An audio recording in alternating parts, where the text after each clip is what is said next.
Համարում ենք մեզ քաղաքապետարներ։ Նպատակն չէ որ հասկանանք։ Հիմա կներեք։ Մենք եկել ենք այդտեղ նստենք, որ տեսնենք ինչպես են ապացուցել, որ ես հասկանում եմ, բայց հիմա իրենց դիրքորոշումն է, քաղաքացին է։ Հիմա դատավորը ինչ ոտքի կանգնի, չկանգնի,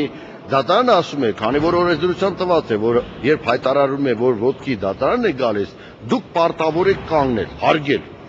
Երբեք չի ասի, որ դուք պարտավոր եք։ Պետք է կանգնել։ Հիմա չի կանգնում։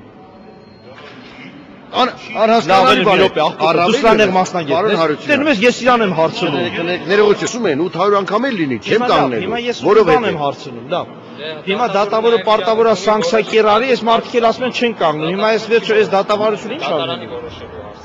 Ես ինչ եմ ասում, այսինքն դատավորը կարող է որոշել։ Ամբաստանյալի ոտքի չկանգնելը այս երկու կողմը որևէ խոչընդոտ չէ, լսեք, որևէ խոչընդոտ չէ։ Վերածածնա չէ։ Սենց եմ անելը մենք էլ այս երկու շարան քնկած չենք իմանում։ Նա ասում է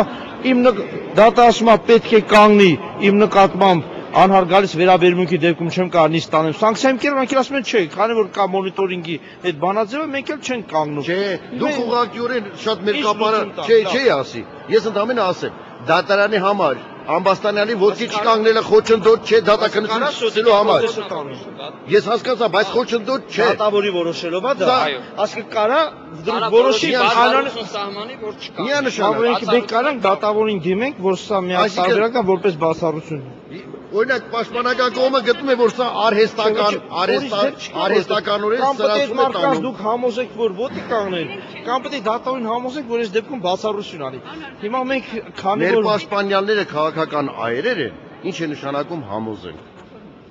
Ու երեխա չէ։ Նրանք իրենց դիրքորոշումների, իրենց